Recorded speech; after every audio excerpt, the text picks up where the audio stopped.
June the 1st, 2009. Air France Flight 447 is en route from Rio to Paris. Then the plane vanishes over the Atlantic.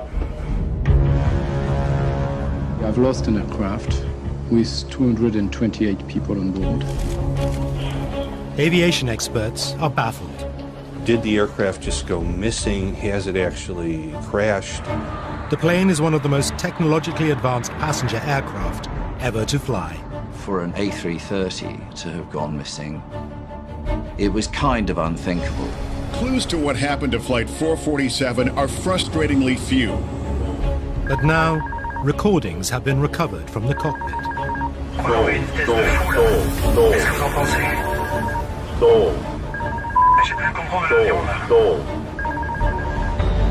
These incredible tapes don't only reveal what caused the crash.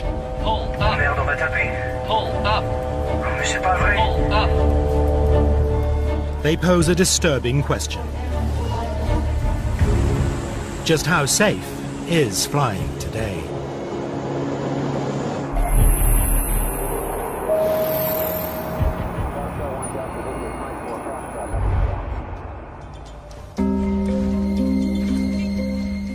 May 2009, Rio de Janeiro, Galeão International Airport, 7 p.m. local time.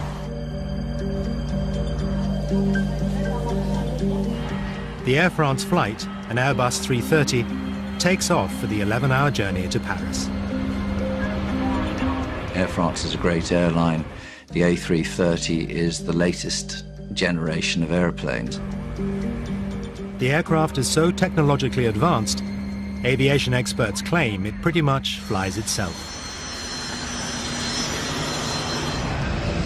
The pilots will be flying the aircraft manually during the takeoff. As soon as the aircraft's off the ground, the pilots will put the autopilot in. Then it doesn't come out until the last 500 feet of the descent. They trip the autopilot out, and then by the time the aircraft's come to a halt off the runway, you've had about 2 minutes flying. So it's about 4 minutes of flight. There are 228 people on board from 32 different countries, including 5 from the UK, but the majority are French.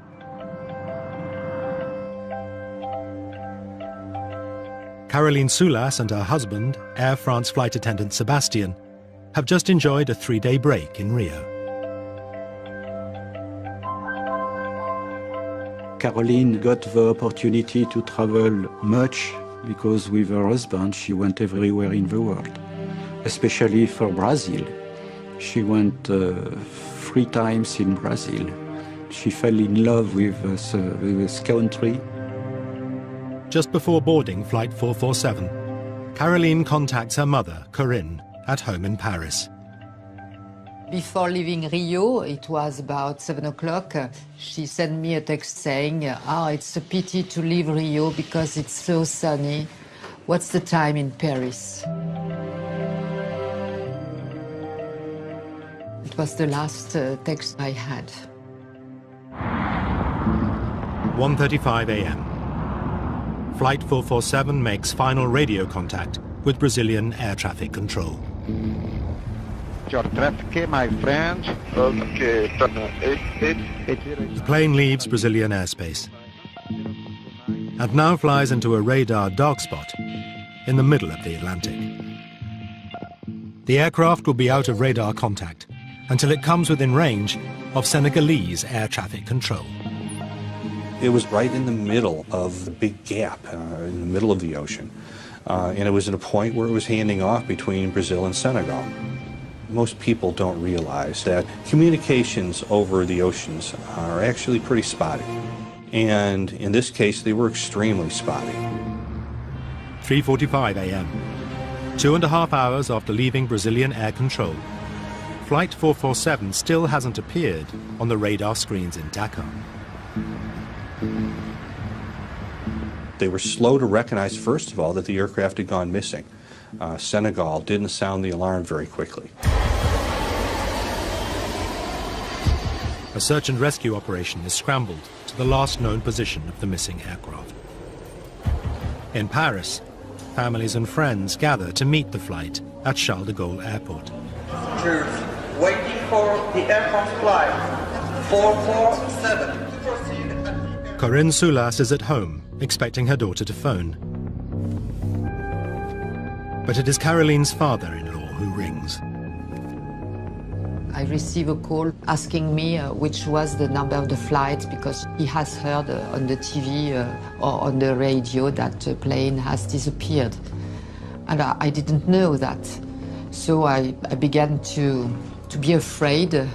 And when I saw every text on the TV or hearing the radio, I became folle, comment on dit? Mad. I became mad. Caroline's father, Robert, was working abroad when he heard the news. After I was alone on the earth, it was a great moment of loneliness. I couldn't imagine the loss of Caroline. It was not possible.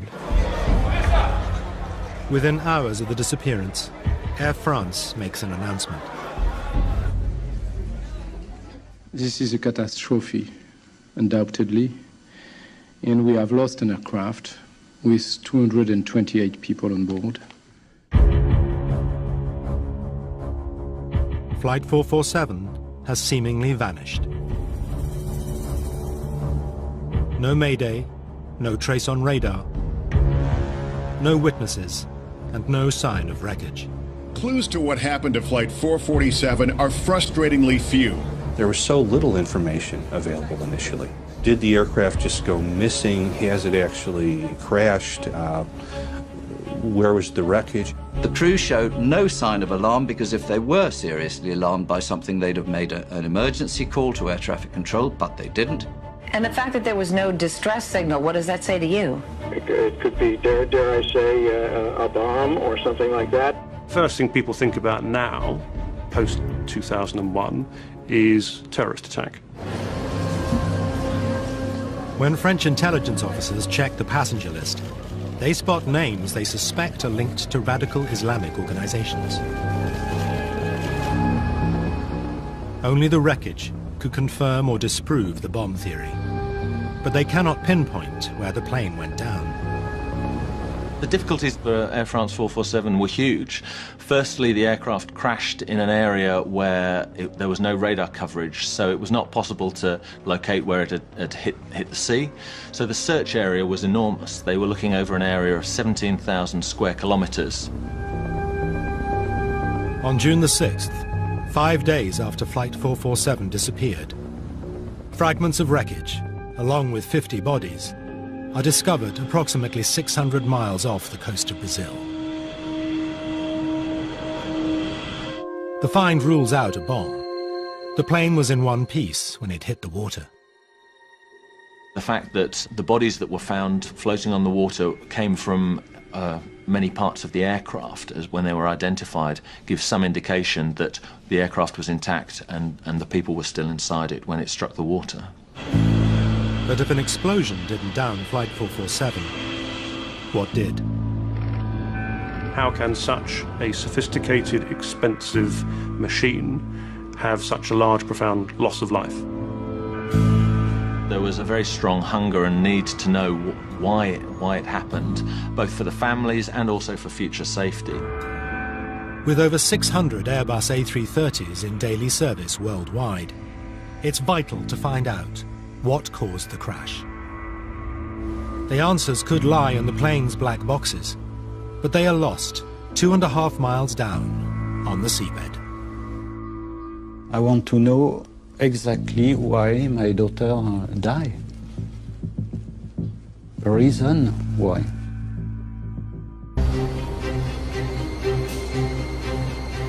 French investigators need to discover why a state-of-the-art Airbus A330 has crashed off the coast of Brazil. They believe the missing flight data black boxes can solve the mystery. It was possible that we would never find the black boxes, and certainly there have been accidents in the past where the black boxes have never been found. A French nuclear submarine is enlisted to join the search. It can pick up the ultrasonic signals transmitted by the black boxes. You have a 30-day lifespan on the underwater locator beacon, and the terrain at the bottom of the sea was very mountainous. If you can imagine, the seabed rises and falls by a huge amount, varying between, I think it was around 900 meters down to more than 4,000 meters depth. 30 days pass with no success.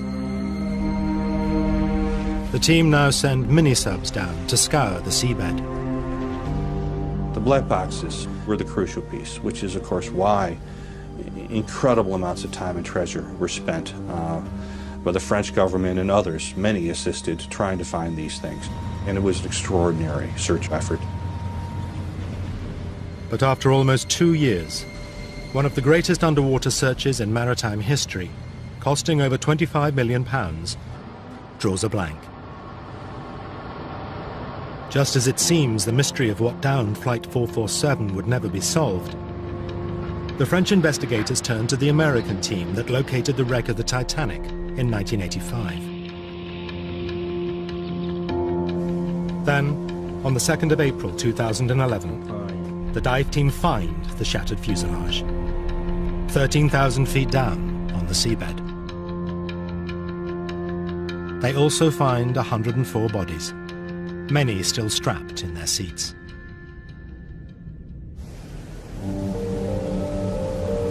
Quite a few of our families were literally kind of on tenterhooks waiting for a call as to whether their loved ones had been found. And for families that then get the call saying, sorry, we haven't found it, their hopes have been raised up, then dashed again. 74 bodies remain missing, including that of Caroline Soulas. It was a nightmare, a new nightmare for a lot of families. But deep under the Atlantic, the divers are still searching the wreckage. Until, at last, they find what they are looking for, the black boxes. When they did find them, it changed everything, because now we started really getting a clear picture. The families and friends of the 228 people who died now have a chance to find out what really caused the crash. The black box data will unravel the precise sequence of events that led to the loss of the aircraft. The actual recordings have not been publicly released, but actors will read a transcript documenting the final, terrifying minutes leading up to the crash. Je crois qu'on va une vitesse de fou là. Qu'est-ce que vous en pensez? Remonte, remonte, remonte, remonte! Flight 447 leaves Rio and heads north, following the east coast of Brazil. In charge of the plane is Captain Marc Dubois, aged 58, with almost 11,000 flying hours under his belt. The second pilot is 37-year-old David Robert, who's clocked up over 6,500 hours. The third pilot is Pierre-Cédric Bonin, whose wife is also on tonight's flight. Aged 32, Bonin, with just under 3,000 flying hours, is the least experienced member of the crew. Bonin is sitting in the cockpit's right-hand seat. His captain, Dubois, is sitting on the left. Robert is taking the regulation sleep break in the small cabin to the rear of the cockpit.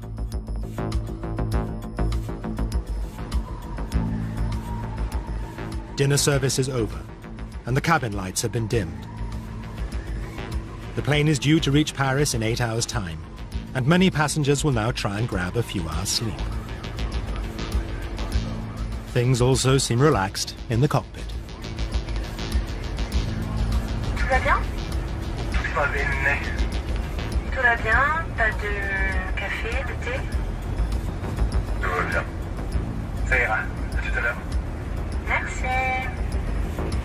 They're making radio calls, passing position reports to air traffic control. It's all pretty quiet. In the middle of the Atlantic, in the middle of the night, there's not much to do. Captain Dubois is a veteran of the Rio-Paris route.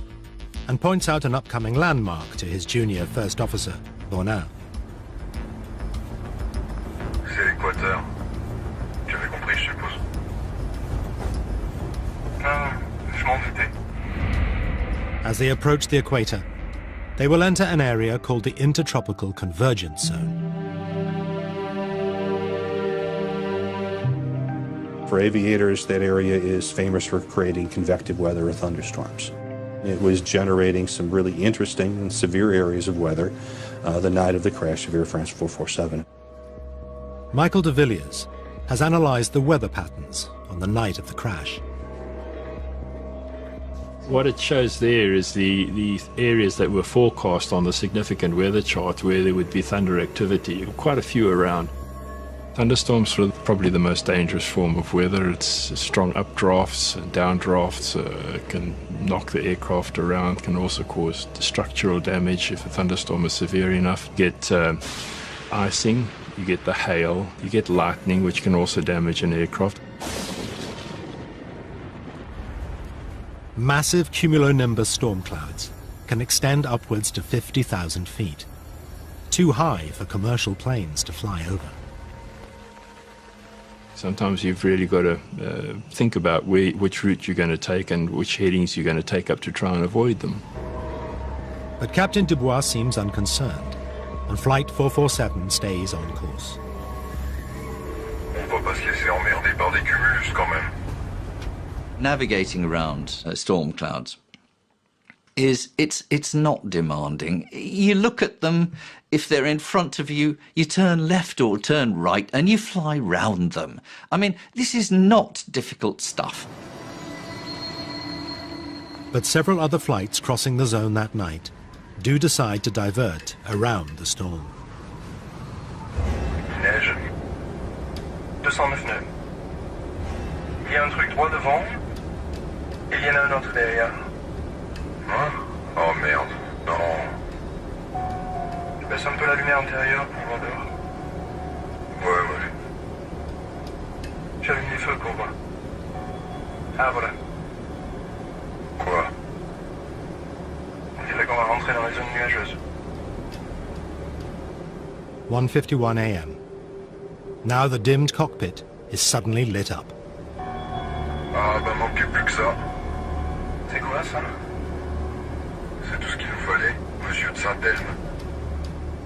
Veteran pilot Dubois recognizes the bright flashes as St. Elmo's fire, a spectacular electrical phenomenon common in the tropics. There were a number of unusual things that started to happen. There was apparently a blue glow that was St. Elmo's fire, and that projects a very odd and eerie light into the cockpit. The St. Elmo's fire is just a discharge on the windscreen. It's heavily charged ice pellets hit the windscreen and they discharge electricity out. So you get these patterns going up the window. J'avais pas l'impression qu'il allait y avoir de l'orage. Il va y avoir des turbulences quand j'irai dormir. David Robert, who was having a break in the small cabin at the rear of the cockpit, will shortly swap places with Captain Dubois. Bon, bah y a plus qu'à le réveiller, hein, c'est ça? Before Robert arrives, Captain Dubois wants to establish who's going to fly the plane while he's on his break. Ouais, c'est qui le pose? C'est toi? Bon, il va prendre ma place.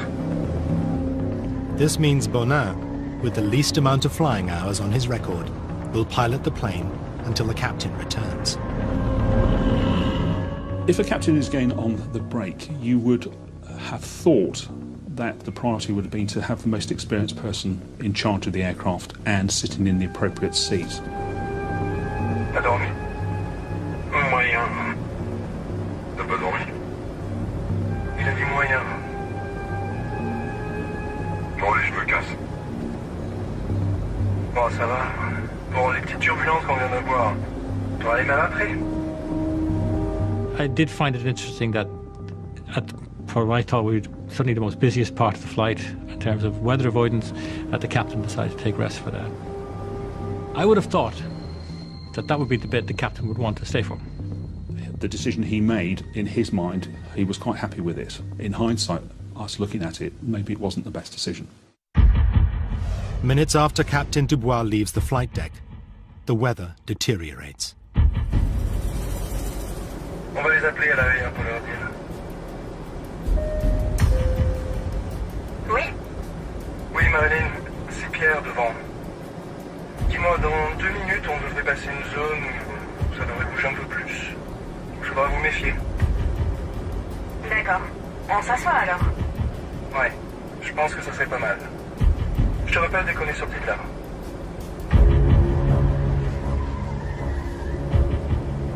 Vache, heureusement que c'était la 330, hein. C'est clair. Moins 42 degrés. Robert suggests changing course to avoid the storm clouds. Tu veux pas tirer un peu plus sur la gauche, là? Excuse-moi. J'ai dit, tu veux pas un peu plus tirer sur la gauche? As Bonin steers the plane 12 degrees to the left, a sharp, chlorine-like smell spreads through the cockpit. T'as touché la clim. J'ai rien touché du tout. Si c'est pas la clim, c'est quoi cette odeur? C'est l'ozone. Robert, who's flown many trips across the tropics, instantly recognizes the strange smell. But it seems to startle his younger colleague. C'est quoi ça? C'est un rapport avec l'électricité? Non. L'ozone, c'est de l'air chargé d'électricité. Non. Ah non, d'accord. There were unusual smells in the cockpit. There were electrical disturbances and electrical phenomena around St. Elmo's fire and so on. So there are many things that can contribute to degraded pilot performance. 2:10 a.m. A loud sound is heard in the cockpit. Experts analyzing the black box tape believe it's the sound of ice crystals hitting the aircraft. Then, an alarm is triggered. The alarm warns the crew that the autopilot has shut down and handed control back to them. J'ai les commandes. D'accord. Bonin is sitting in the right-hand seat and takes manual control of the plane. His more experienced colleague, Robert, is now effectively co-pilot. What the crew don't realize is that the plummeting temperature has caused ice to block 3 vital sensors, called pitos. The pitot system, which basically detects the speed of the air against the aircraft, ended up becoming blocked. Therefore, that effectively dropped to 0 and they lost all speed indication. The aeroplane, while it's in autopilot, suddenly said, we know we're getting rubbish information here. We cannot deal with rubbish information, therefore we're going to trip the autopilot out and hand it back to the pilots. This is where they start earning their money. But it's not an emergency. It just means that there is no forward speed information. In theory, when the ice melts, the pitot sensors will work again. The drill is do nothing. Literally, just fly the aircraft, continue to fly it straight and level, leave the power where it is, because it's been working pretty well for you up until this point. If the crews touch nothing, the aircraft will remain fairly stable while they sort themselves out and get the aircraft into a safe flight configuration. In the case of Air France 447, there was almost an immediate reaction by the pilot flying, and that actually made the situation worse. We will absolutely never know why the pilot responded in the way that he did. Air France Flight 447 has flown into a storm, and its speed sensors have cut out. The plane's autopilot is shut down, handing control of the aircraft back to the flight crew. The captain is on a sleep break. First Officer Bonin is now flying the plane manually. His fellow officer, David Robert, with many more flight hours experience, is handling radio comms. J'ai les commandes. D'accord. Bonin controls the plane with a side stick. He had the side stick in his right hand, and he just yanked it backwards. In layman's terms, what the pilot flying did was pull back on the control stick, which caused a change in the pitch attitude to go nose up, causing the aircraft to climb. The black box data confirms why Bonin wanted the plane to climb. The aircraft instruments showed a loss of altitude of 400 feet or so. But when the speed sensors froze up, the instrument displays gave the pilots false readings of their speed and altitude. It was not an actual loss of altitude. It was only instrumental. It was false. It was wrong. Ça n'affiche pas la bonne vitesse. On a perdu la vitesse, c'est ça? You've got to rely on your instruments, and of course if your instruments are now faulty or telling you wrong information, then it's difficult to know where to take that, because you train to rely on these things. Bonin decides to trust the instruments. He pulls back the stick, and the plane starts to rise.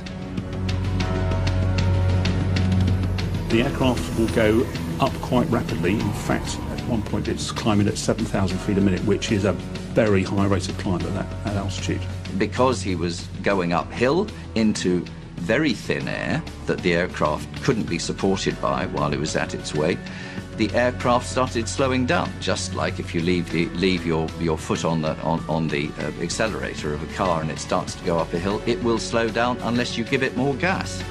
So this airplane was slowing down. Now, another alarm rings out. The stall warning. A stall happens when the aircraft is going too slowly for the wings to produce sufficient lift, and therefore the aircraft starts to drop, it starts to fall. Stops flying, starts falling. To prevent the plane falling, Bonin needs to act quickly. When the stall warning occurred, the pilots are expected to take an immediate action of changing the attitude, push forward on the side stick, reduce the angle of attack, and therefore recover from the stall. The way to recover that is to get your speed back. And the way to get your speed back is to put the nose down and go downhill. But Bonin doesn't put the nose down. He keeps the stick back, and the aircraft gains even more altitude, whilst continuing to lose speed. I'm only left to draw the conclusion that they didn't believe that the aircraft was stalled. The black box records show that one of the 3 speed sensors that had frozen now starts working again. Unfortunately, when the airspeed indications came back online, the aircraft attitude and various other parameters of the aircraft had changed quite dramatically. Now some new sensors come back in with valid information that didn't look valid because everything else was so totally messed up. Fais attention à ta vitesse. Fais attention à ta vitesse. Ok, je redescends. Stabilise. Ouais. And that's really where things went from a very benign circumstance to a rapidly escalating out-of-control circumstance. Robert presses the crew call button. He wants to get Captain Dubois back from his break and onto the flight deck. But there's no answer. Il vient ou il vient pas? Air France 447 is now 7 miles above the sea and still climbing. Once you're going up very, very fast, the speed is decaying very, very rapidly. If you kept pulling back, then you'd increase the rate of climb to a point, and the speed would decay until you got towards the point where the aircraft stalled. And then everything changes very dramatically. Now, at nearly 38,000 feet, Flight 447 starts to drop.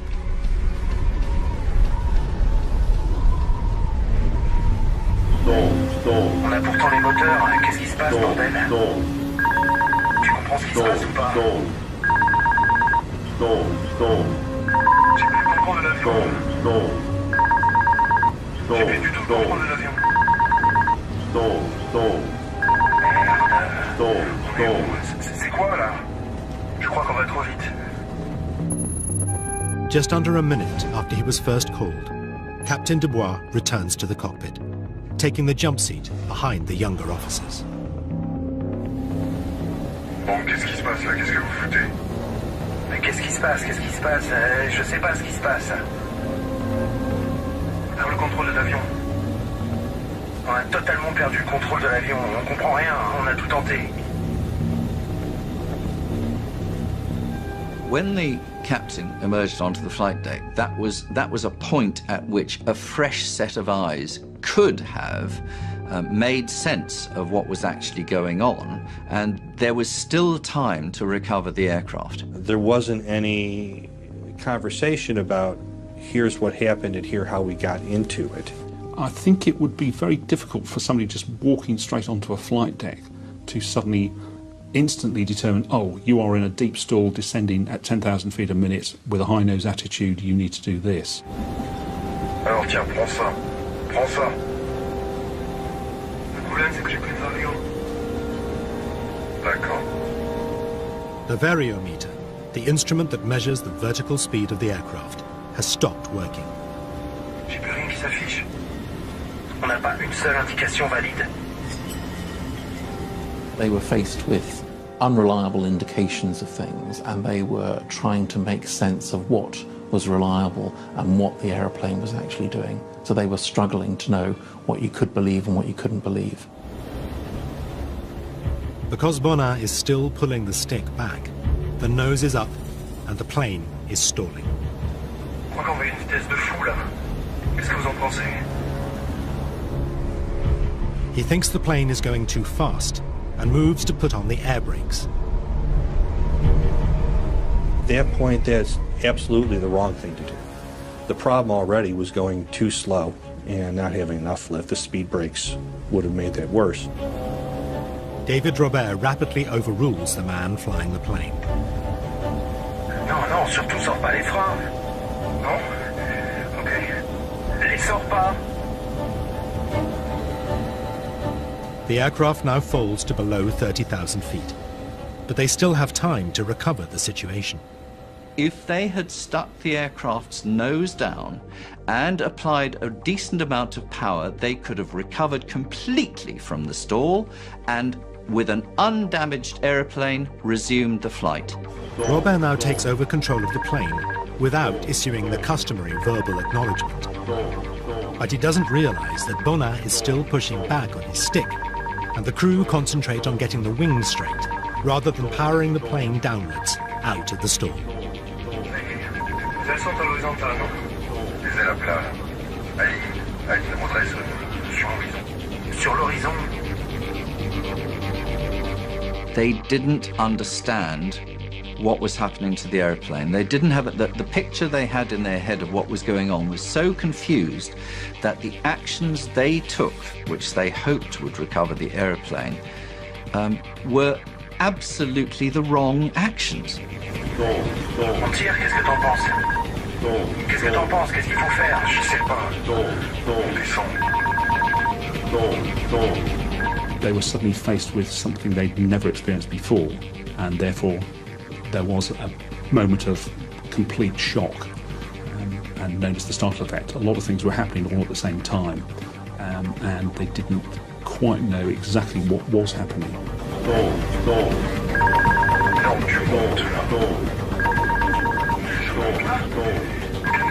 Alors on descend. Tu montes? Merde, c'est pas possible. We'll never know what was going on actually in the heads of those pilots. All we know is that they were confused. Exactly what picture they had of what was going on, we'll never know. The stall alarm, having rung 58 times, now cuts out. And the computer stopped telling the pilots that the aircraft was stalled because it had gone into realms that the computer just didn't recognize. The computers have switched off. They've said, sorry, there's no information here that I can work with, so I'm out. The ocean is now just 20,000 feet below the rapidly descending plane. The aircraft went down that way with an average rate of descent of 10,000 to 15,000 feet a minute. That is quite a lot. And that means there was an awful noise. The aerodynamic noise was terrific because there was so much turbulence being generated by the wing. Robert thinks he is flying the plane, but doesn't seem to realize that Bonin is still pulling back on his stick and still keeping the nose of the plane up.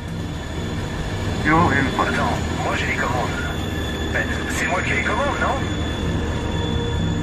It certainly appears that there was a breakdown of the discipline and communication with it on that flight deck. Ça y est, on va arriver au niveau sombre. Flying through, they saw flight level 100, which is 10,000 feet. I think that was a point where we went from, we have some time to figure this thing out, to like, we might not be able to save ourselves. This aircraft was falling out of the sky like a stone. It was absolutely not flying. It was falling. And it was falling with its nose pointed upwards. Remonte, remonte, remonte, remonte! Mais je garde à fond là depuis tout à l'heure. Captain Dubois now gets the vital information. He realizes Bonin has been pulling back on the stick, pushing the nose up, and stalling the aircraft.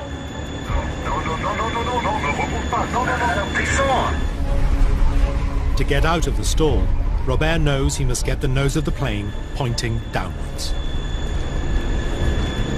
Alors donne-moi les commandes, à moi les commandes. Vas-y, fais les commandes. Attention, tu cabres. Je cabre, tu cabres. Je cabre. Il faudrait là, on est à 4000 pieds. Tu cabres là.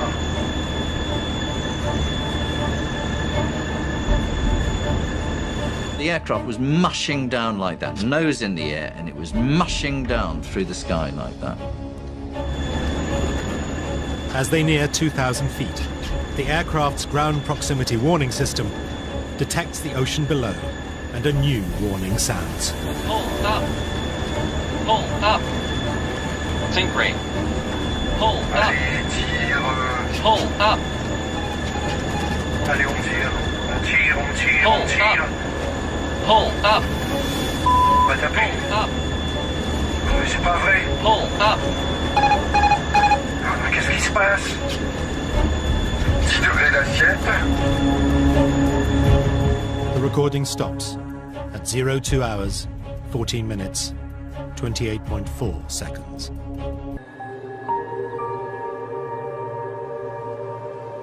"228 people died on Air France Flight 447.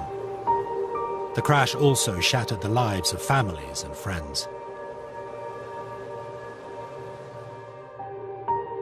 Sebastian Vedovati and Caroline Soulas met in 2003 on an Air France flight to San Francisco.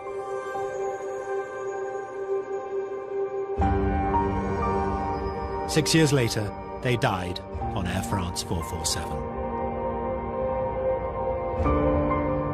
I love this picture because we can see their rings, and I've got the same ring. They were in love with each other. Her parents, Robert and Corinne, often visit the memorial dedicated to the passengers and crew located in Père Lachaise Cemetery. Their daughter has no grave. Her body was never found.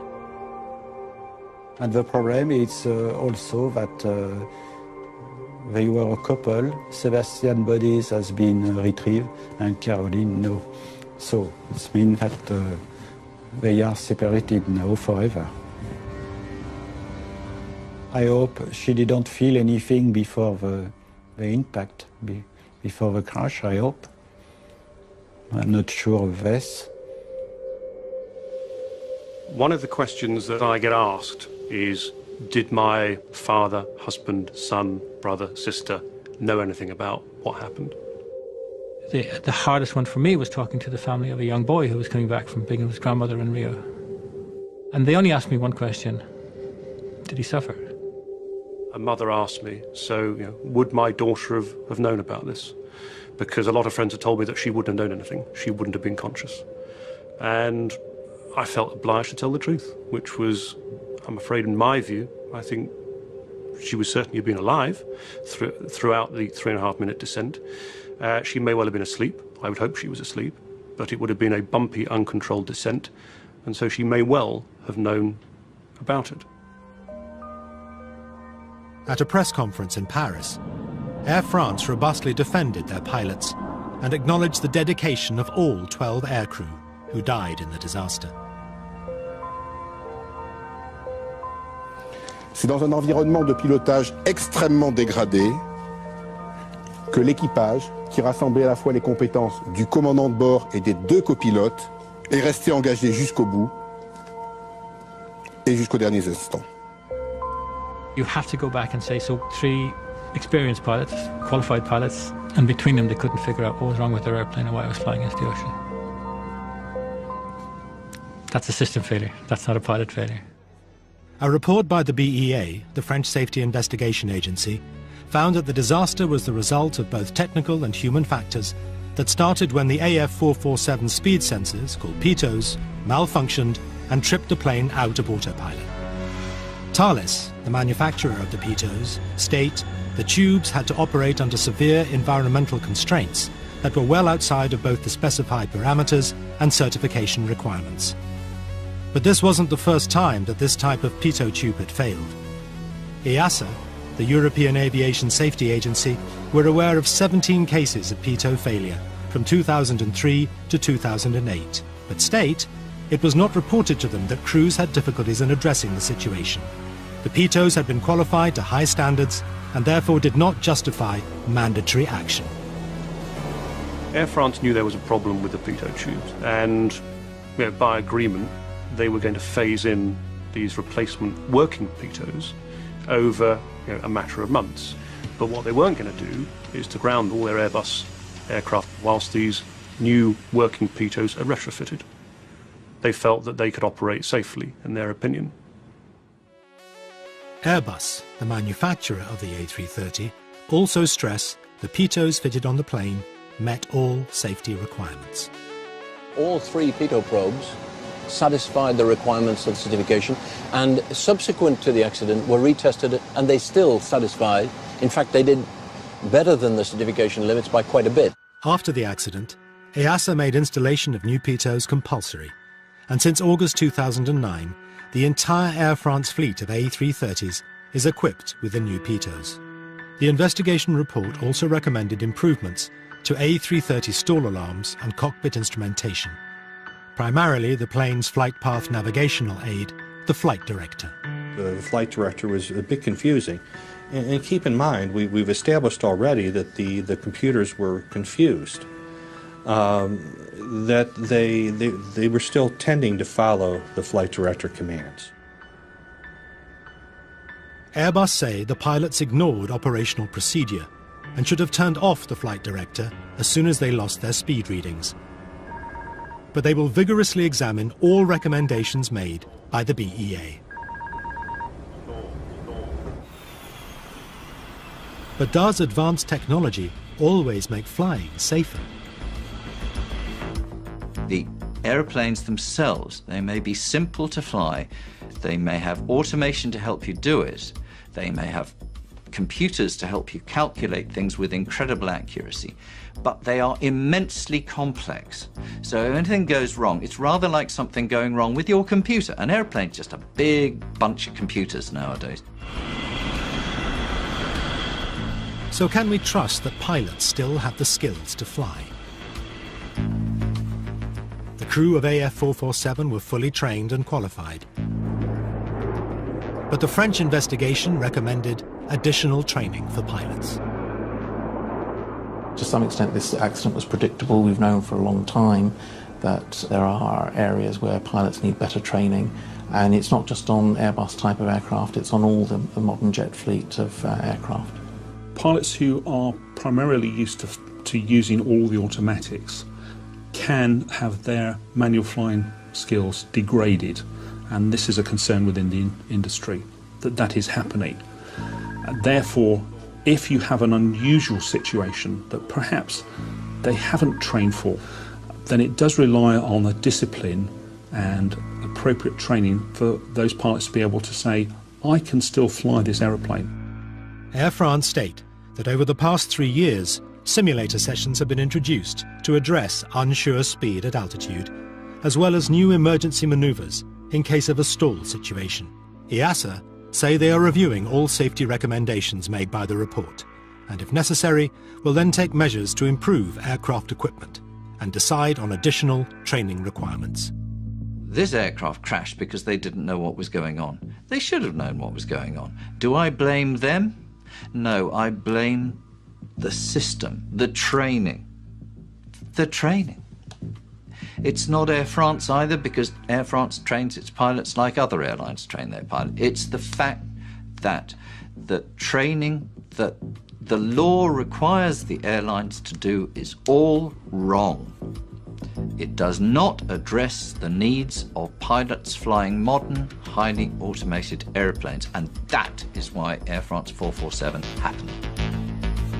Next Sunday at 8, Kevin McLeod's Man-Made Home. More details coming up. Tomorrow, 24/7 with the SOS teams of Blackpool. 999. What's your emergency? And there are plenty of them at 9. But coming up, Mickey Flanagan and Jonathan Ross. Do they remember the 80s? It's a big fat quiz special on the way.